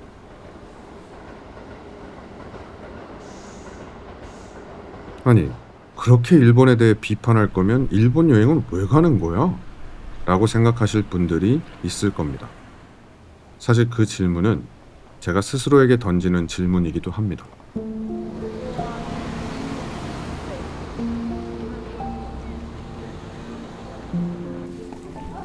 이날은 우토로 마을에 다녀온 날이었습니다. 괜히 마음이 좀 찜찜했어요. 우토로 마을에서 구겨지고 젖었던 마음을 유명한 관광지인 이곳에 와서 말리고 펴내는 게 과연 맞는 건가 싶었거든요. 일본 정부의 행태를 비판하면서 일본을 여행하는 행위를 어떻게 하면 합리화할 수 있을까, 그렇게 머리를 굴리던 시절도 있었습니다. 아마도 스스로 그 행위에 모순적 요소가 있다는 걸 직관적으로 알았던 거겠죠. 머리를 아무리 굴려봐도 이건 모순인 것 같습니다. 도덕적인 입장과 문화적 취향을 분리해서 봐야 한다는 의견도 있습니다. 어느 한 국가와 경제적으로 완전히 단절하고 지내는 게 불가능한 현실을 고려해야 한다는 입장이겠죠. 제가 과문한 탓이겠지만 저는 그 두 가지 영역, 도덕과 경제, 도덕과 문화의 영역이 완전히 분리될 수도 없고 그렇다고 완전히 합치될 수도 없다는 생각이 듭니다. 오직 도덕적인 측면만 따지고 보자면 개인적으로 한반도 주변의 모든 국가와 단절하고 살고 싶다는 생각을 수시로 하게 됩니다. 북한, 중국, 러시아, 일본, 그리고 멀리 현재 미국까지. 정도의 차이는 있겠지만 도덕적으로 정상적인 정부가 하나도 없잖아요. 물론 지금은 한국 역시 누굴 뭐라고 할 처지는 아니지만 말입니다. 하지만 현실적으로는 그 모든 나라와 지지고 볶으며 함께 살아야 합니다. 자국의 이익을 위해 때로는 고집스럽게, 때로는 양보도 하면서 서로 교류해 나갈 수밖에 없는 거죠. 피곤한 여정입니다. 각 나라의 국민들을 싸잡아 비난하는 차별적 언행을 삼가하도록 조심해야 하고, 하지만 잘못된 부분에 대해서는 정확하게 지적한 후 강하게 항의를 하면서도 동시에 경제, 문화적으로 교류를 지속해야 하는 여정이니까요. 저는 여전히 순진한 바람 하나를 가지고 있습니다. 제발 일본이 과거와 현재의 잘못들을 인정하고 사과하고 반성했으면 좋겠습니다. 그리고 무엇보다 입만 나불대지 말고 사과와 반성에 걸맞는 행동을 지속적으로 보여줬으면 좋겠습니다. 그래서 많은 한국인들이 아무런 거리낌 없이, 그 어떤 망설임도 없이 일본의 문화를 소비할 수 있게 해줬으면 좋겠습니다. 참 어렵습니다. 늘 이상과 현실 속 어딘가에서 끊임없이 표류하는 저의 속내를 한 번은 털어놓고 싶었습니다. 어쩌면 이번에 일제 탄압의 흔적이 있는 장소들을 찾은 건 표류하는 것에 대한 부채의식을 조금은 탕감받고 싶었던 게 아닐까 싶기도 합니다. 역시 참 어렵습니다. 오늘도 끝까지 함께 해주셔서 진심으로 고맙습니다.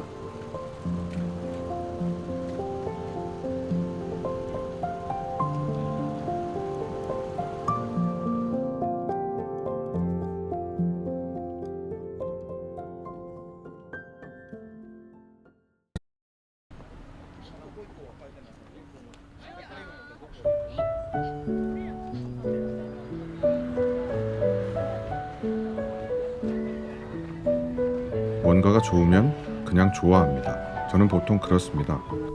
이게 왜 좋은 거지? 그렇게 생각해 본 적이 별로 없습니다.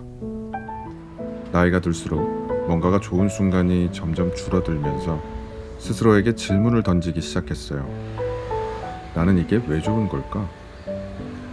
일제 탄압의 흔적을 찾기 위해 교토에 왔고 온 김에 오사카에도 이곳 나라에도 온 겁니다. 근데 저는 나라라는 도시가 좋더라고요. 사슴공원으로 유명하다는 건 알고 있었고 뭐 대충 괜찮겠지라고 생각했었는데 그 예상을 훌쩍 뛰어넘는 수준으로 좋았습니다.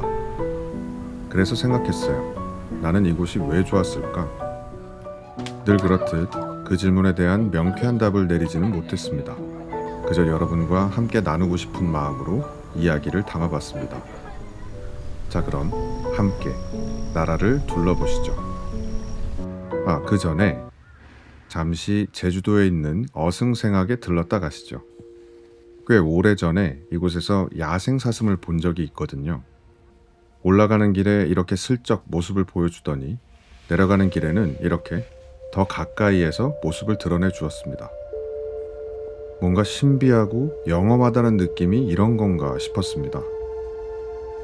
동서양을 막론하고 사슴이라는 동물은 신성한 이미지가 있잖아요. 해서 이곳 나라공원에서 만날 사슴들은 과연 어떤 느낌일지 무척 궁금했습니다. 이곳에 있는 사슴들은 그저 귀여웠어요. 신비함, 신성함 이런 거 없습니다. 그저 하찮습니다. 하찮은 귀여움이랄까요? 왜 강아지 같은 고양이를 개냥이라고 부르잖아요. 어감만 괜찮았다면 개슴이라고 부르고 싶었습니다. 근데 어감이 좀 별로죠. 혹시 그럼 강하슴? 이건 또 너무 억지스럽죠. 이렇게 사람들 곁에서 맹하게 앉아있는 사슴들의 모습이 정말 개의 모습을 많이 닮은 것 같습니다. 이 먹이 이름이 샌베이라고 한답니다. 저는 전날 카메라 없이 왔을 때 한 봉지를 사서 나눠줬거든요. 이걸 들고만 서 있어도 사슴들이 몰려올 수 있으니 조심하라는 글을 본 적이 있거든요. 근데 사슴도 사람을 가리나 봅니다. 제가 먹이를 들고 서 있어도 제게는 아무 관심도 없더라고요. 심지어 어떤 사슴은 먹이를 주니까 고개를 획 돌리기도 했습니다. 아니, 사슴까지 이러기야? 라고 생각하기도 했지만 이렇게 다른 사람이 줬을 때도 그런 경우가 더러 있더라고요. 저는 이럴 때 안도감을 느끼곤 합니다. 와, 나만 거절당한 게 아니었구나 하면서요. 압니다. 찌질하죠. 아무튼 저는 운이 없게도 꾸벅 인사를 한다거나 그 밖에 애교 섞인 행동을 하는 사슴들을 만나지는 못했습니다. 그렇지만 다들 무척 귀여웠어요. 그리고 사슴 자체의 귀여움뿐 아니라 사슴들이 이렇게 자유롭게 돌아다니는 풍경 또한 기분을 달달하게 만들어주는 것 같아요. 사슴은 이렇게 덩치가 꽤 큽니다. 하지만 사슴이 제 옆을 지나간다고 해서 공포를 느끼지는 않아요. 물론 이 여성분처럼 무서워하는 경우도 있지만 주위 사람들도 당사자도 웃음을 지를 정도였으니까 이걸 공포라고 말할 수는 없겠죠. 그런데 만약 비슷한 크기의 개들이 이 공원을 꽉 채우고 있었다면 어땠을까 생각해 보기도 했습니다. 참고로 저는 개를 무척 좋아하는 사람입니다. 하지만 모르는 큰 개에 대한 약간의 공포가 있어요. 세상에 나쁜 개는 없다지만 좋지 않은 방식으로 길러지는 개들은 있으니까요. 만약 주인이 없는 큰 개들이 이렇게 자유롭게 돌아다니는 공원이었다면 지금처럼 마음이 마냥 평온하지는 않았을 것 같습니다. 이날 유독 학생들이 많았습니다. 아저씨가 보기에 학생들 역시 사슴처럼 귀엽게 보이기만 합니다. 그런데 학생이라고 모두 다 그렇게 보이는 건 아닙니다.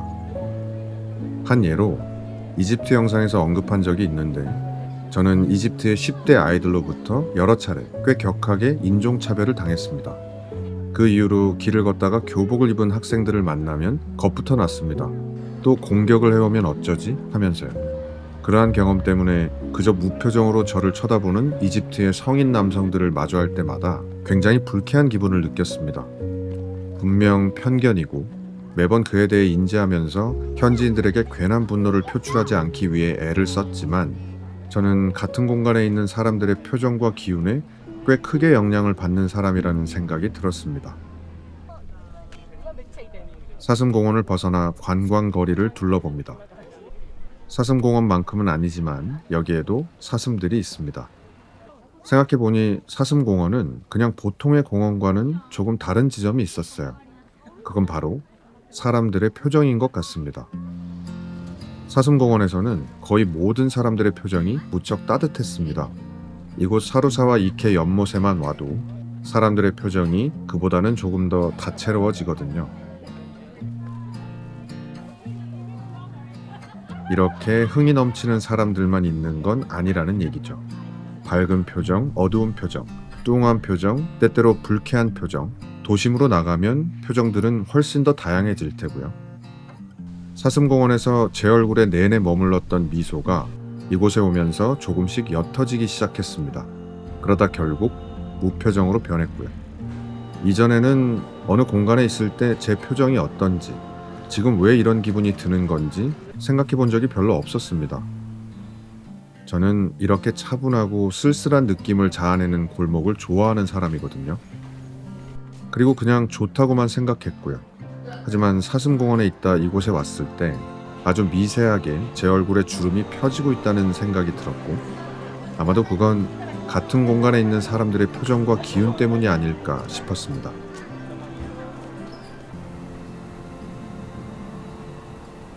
제가 나라에서 머물렀던 숙소입니다. 일본에 2달을 머물면서 늘 가성비는 좋았으나 아니 이렇게 좁아도 되나 싶었던 호텔에만 머물렀던 터라 비슷한 가격에 이렇게 넓은 숙소에 머무를 수 있어 참 좋았습니다.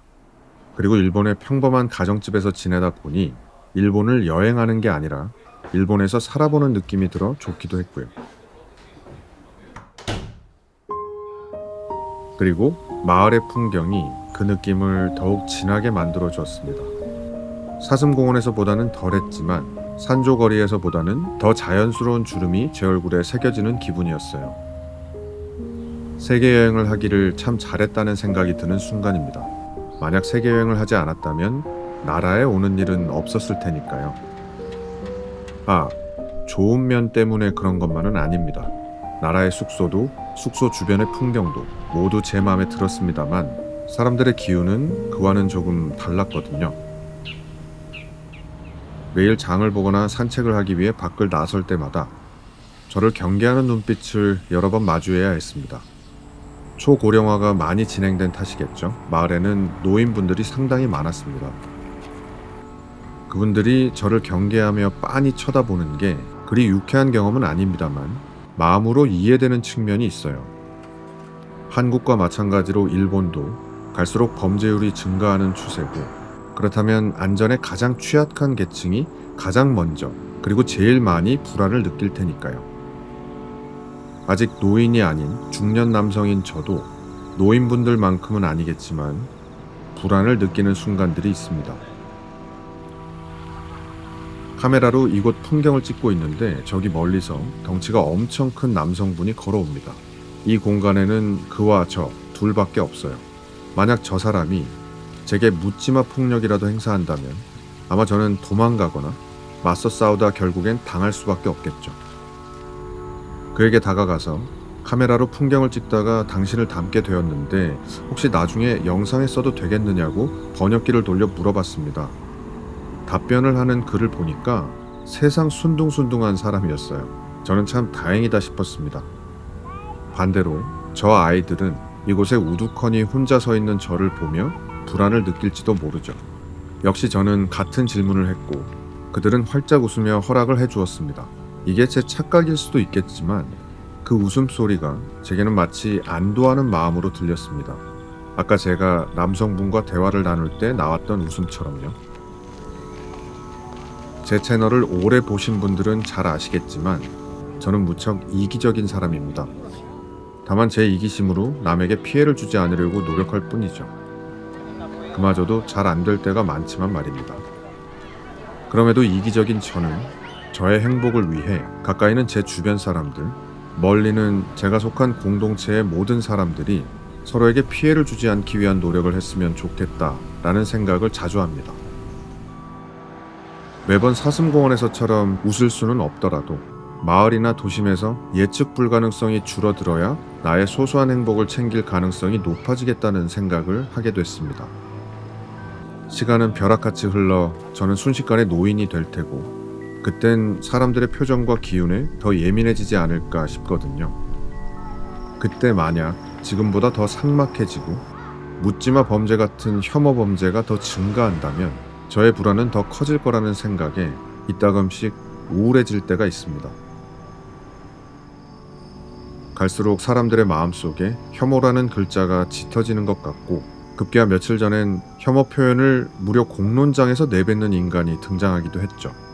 저는 온라인에서 그 표현을 내뱉은 사람도 방송에서 그 표현을 옮긴 사람도 적어도 공적으로 목소리를 내는 일은 없게 해야 한다고 생각합니다. 묻지마 범죄를 저지르는 자가 정말 묻지 않는다고 생각하지 않습니다. 의식하지 못할 뿐 이미 자기 안에서 묻고 답하는 과정을 끝낸 듯 보입니다. 늘 그 범죄의 대상은 자신이 혐오하는 사회적으로 약자에 속하는 사람들이니까요. 헌데 저는 사람들의 마음에서 혐오를 지우는 방법을 도무지 모르겠습니다. 하지만 계속 고민하며 이따금씩 목소리를 담을 예정입니다. 부디 여러분도 함께 고민했으면 좋겠습니다. 그 무엇도 아닌 우리 각자의 소소한 행복을 위해서. 오늘도 끝까지 함께 해주셔서 진심으로 고맙습니다.